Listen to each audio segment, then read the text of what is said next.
Hailey's perspective. Para ako nabunutan ng tinik nang umalis sa Sian, pero sa totoo lang, nakakaya naging reaksyon ko nang lapitan niya ako.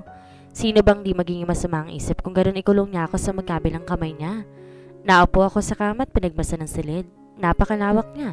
Parang 3 kwarto atang lawak ito at napakaganda ng mga drawer. Sliding pa ang iba. Kulay puti lahat na malalaki ng drawer. Halos black and white ang datingan. Super manly ng style. Wala siya masyadong decoration but it's all perfect. Naboard ako kaya naman tumayo ako at binuksan na isa niyang drawer. Namangha naman ako sa pagkakaayos ng mga damit niya. Nakahang lahat ng jackets and in fairness, magkakahiwalay bawat kulay. Napaka-spacious din ang drawer niya kaya kahit napakadami ang damit, di naging sagabal yung dahil malawak naman to. Pagbukas ko sa ibabang bahagi ng drawer ay agad kong sinara iyon na makita ko. Underwear niya pala nakalagay doon. Napasampal pa ako sa pisngi ko sa sobrang init ng pakiramdam ko. Gosh, Hailey, ano bang ginagawa mo? Bulong ko at tumayo ako sa drawer. Tinoon ko na lang isipan ko sa ibang bahagi ng silid na ito. Binuksan ko ang banyo na and it's so incredible. Ang lawak din ng banyo niya at may tub pa sa gitna at may malaking salaming nakadikit sa pader na may gilid. Medyo dimang ilaw pero it's so perfect. Nakaka-reklas ang pagkakadim niya. Natuwa ako sa isang halaman na nakalagay sa isang mataas na vase sa may dulo ng banyo. Pakiramdam ko mas maganda pa ang kwarto niya kaysa mga napapanood ko sa TV na house tour ng mga celebrities. Abala ako namamangha sa mga gamit niya na marinig ko na may kumatok sa pintuan. Agad akong lumabas ng banyo at binuksan ng pinto. Sir Charlie? Mahina akong sabi at kumiti siya sa akin. Did my son went outside? Tanong niya at tumango naman ako. As expected. Anyway, here. Sabi niya tinignan ko kung anong inaabot niya. Nagulat ako dahil isang mamahaling cellphone. Para saan po yan, sir? Tanong ko. Please, Hailey, call me dad. Para to sa'yo, kakailanganin mo din yan. Nandyan ang contacts ko at ang number ng asawa ko at Sian. I have put my 2 best bodyguards number as well in case that there is an emergency at hindi mo ako makontakt. Anito? Tumikim ako at malalim mabumuntong hininga. Sa palagay ko, hindi ko naman po yan kailangan. Sagot ko pero hinila niya ang kamay ko at binigay ang kahon ng cellphone. I know but you might need it. I can't have your phone back. I know you already know why. Good night. Dagdag niya at saka umalis. Dinuksan ko ang kahon and honestly, it's my first time having a phone like this. Luma na yung cellphone ko na kinuha ni Sir Charlie, pero hindi ko makontak ang mga nasa contacts. But honestly, wala namang masyadong naman yung phone ko. Besides my family's number at kay Harold, wala na nakasave doon. I am a nobody, and no one wanted to be friends with me. Dahil isa lang naman kaming mahirap. Naghirap kami, lalo na magkasakit si Mama. Heist, kaya naman mawala ang phone ko. Memoryado ko mga number na andon, especially Harold's number. Napatitig ako sa screen ko at tinype ko ang number ni Harold. I clicked the dial button at agad namang nagring ang phone niya. Hello? Dinig kong sabi niya sa kabilang linya. At halos maluha ako. Namimiss ko na siya. Hindi ako nagsalita. Hindi ko alam kung bakit ko siya tinawagan. Alam ko naman hindi ko kayang kausapin siya. Hello? He repeated. Halos napusin ko ang screen phone habang pinapahinga ng boses niya. Paulit-ulit siyang nag-hello. At wala na siyang matanggap na sagot, pinatay niya na ang tawag. At eto na naman ako, emotional and lonely. Hanggang kailan ba mauubos ang luha ko? Hailey, matapang ka. Alam kong mahirap pero alam ko rin kaya mo. Nandito lang ako para sa'yo, please lumaban ka? Ngiting sabi ni Harold. Yan ang mga katagang naalala kong sinabi niya nang mabala si Mama. Halos ma-depress kasi ako noon at parang wala sa sarili. Di ako lumalabas ng kwarto at di ko makain. Si Harold nang tumulong sa akin. Di siya nagsawang dalawin ako at pilit na pinapakain. Because of him, I decided to go forward. Nilabanan kong sakit at panghahawakan kong sinabi ko sa kanya noon na kahit anong problema pang haharapin ko, kakayanin ko. Kahit gaano pa man iyon kahirap. Tinabi ko ang phone na binigay ni Sir Charlie. Pilit kong ipinigit ang mga mata ko. I need to rest. Kailangan ko ng lakas at gusto ko rin makalimot. Kahit sandali. I just wish na sana mapanaginipan ko si Mama o kaya si Harold.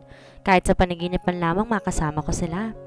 Bigla na lang ako nagising ng pakiramdam ko may kung anong bumagsak sa akin. Pero bigla ako nakaramdam ng electric shock na makita ko si Sian at papagtanto na nakahawak ang isang kamay niya sa dibdib ko. Agad ako naupo at agad naman siya napaatras. Anong ginagawa mo sa akin? Tanong ko, tinila kong kumot sa katinakpan ng katawan ko. Nagkakamali ka ng iniisip. Natatarantang sabi niya at nang lumapit siya sa akin, napasigaw ako. Lumayo ka! Sigaw ko. Damn it! Wala akong masamang balak gawin sa'yo. I'm so exhausted and dizzy. Sagot niya at naupo sa may kama. Pero sobrang kinabahan ako at tumayo para humingi ng tulong kasi this damn pervert is trying to harass me. Sir, Hindi ko na ituloy sumigaw nang bigyan niyang tinakpan ng bibig ko gamit ang palad niya at inihiga ako sa kama. Nakatakip din ang kamay niya sa bibig ko at di ko alam ang gagawin. Pero tayong gusto kong isigaw ay ang pangalan ni Sir Charlie, hoping na marinig niya ako.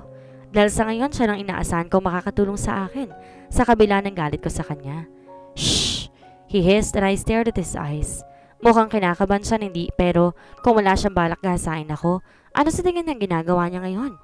Sir Charlie, please help me, I thought, and tears streamed down from my eyes. Sian's perspective. I was covering her mouth. She was laying while I was on top of her and I just realized that I scared her the moment I saw her tears. I snapped my head.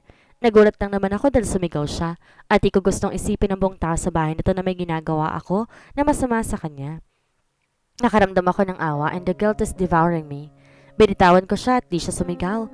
At tingin ko dahil mas nangingibabaw ang takot niya ngayon at di niya magawang sumigaw. I know that feeling because when I was 6, I saw a ghost, not sure if it's real, but I tried to scream but there was no voice coming out of my lungs. I'm stopped when I felt her hands landed on my face. Bigla siyang tumayo at napakasama ng tingin niya sa akin. Why the heck did you slap me?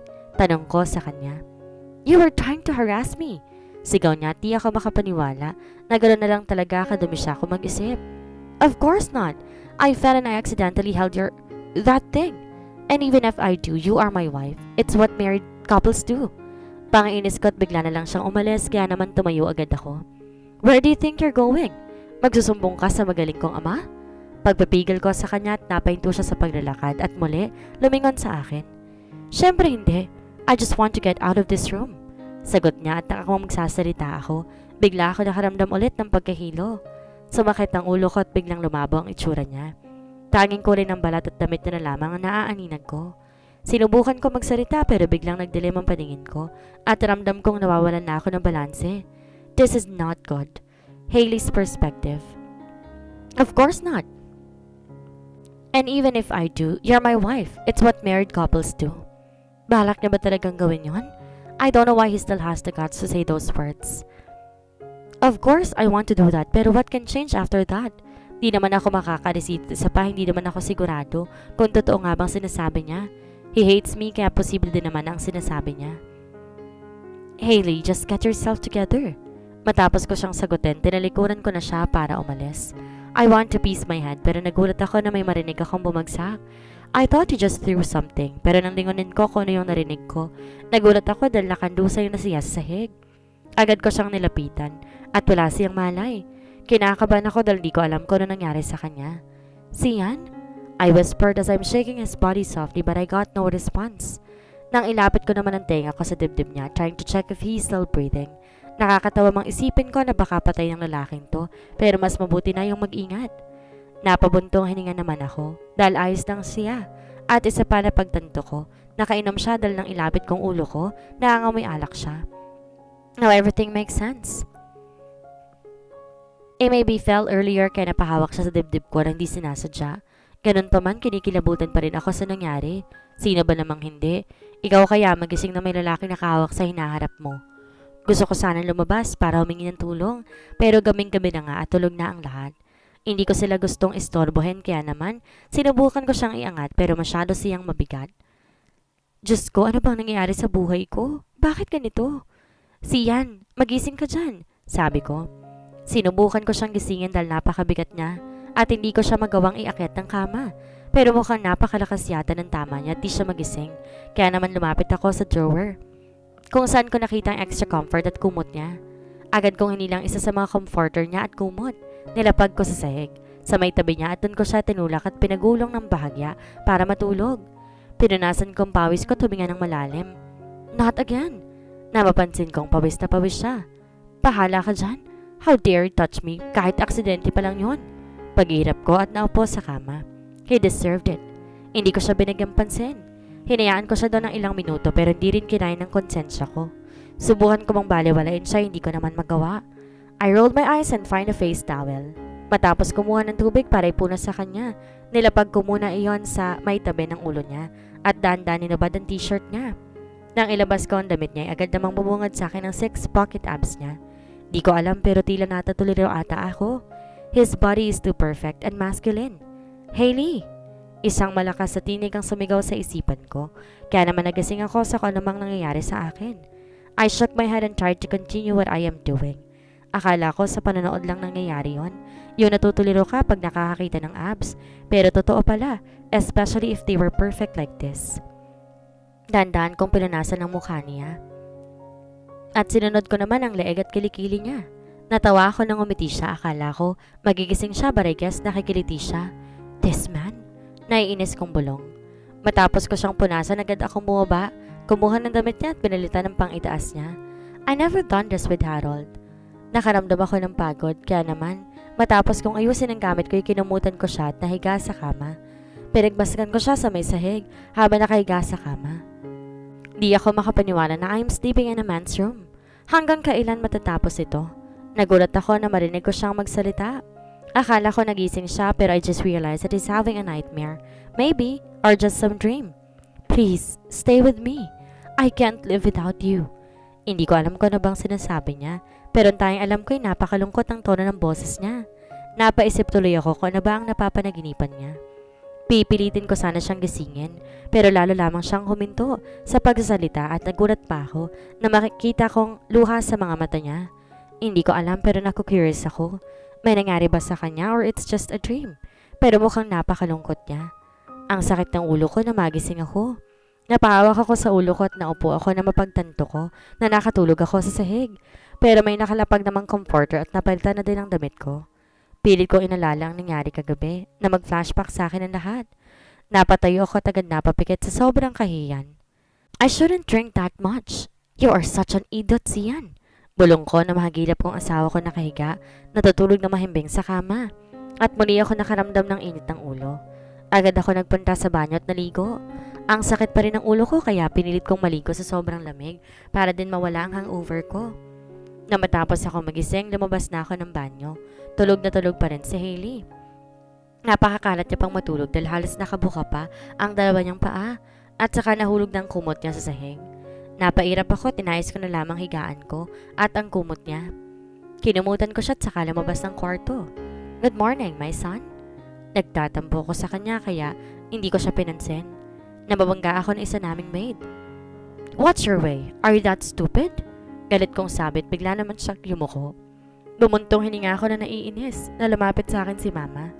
Honey, you did not sleep with that woman, don't you? Of course not, Mom, I said and got annoyed. I am now relieved. I know she's pretty but you cannot sleep with a cheap girl like her. Dagdag pa niya. Odette, bigla namang singit naman ni Dad. What? I even told her she's pretty. Agad nalingon ni Mom kay Dad. Just stop commenting about her status. Anyway, Sian, we're all going to leave for lunch. Be sure to take good care of her, okay? Whatever. Bulong ko at iniwan sila at saka dumiretso sa kusina at nagtimpla ng kape. Maya-maya pa'y lumabas na rin si Hailey. Napakasama ng tingin niya sa akin na makita ako kaya naman inirapan ko na lamang siya. Saka lumabas sa may bench. Nanay Tess! Sigaw ni Dad at agad lumapit sa kanyang katulong. Yes po, senyor. Ano po yun? Tanong nito sa kanya. Make some breakfast for Hailey. Utos ni Dad at agad naman tumango si Nanay Tess. Nilapitan si Hailey para tanungin kung anong gusto niyang kainin. Pinagmasdan ko si Hailey. Ngumiti ito kay Nanay Tess. Naku po, hindi na po, ayos lamang po ako. Sagot niya at nagtaas naman ako ng kilay. Huwag kang mahiya, Hailey. Sabi ni Dad at tumayo naman si Mom. Lumapit sa kanya at nagpunta sa likuran ni Hailey. Tsaka hinawakan ng balikat ito. Nagtataka naman ako bakit siya nilapitan ni Mom at takangiti pa ito. Oo nga naman, Iha, huwag ka na mahiya. You're living the life, I'm sure. Ito naman talaga ang gusto mo, right? To be rich. Nangiinsultong sabi ni Mama.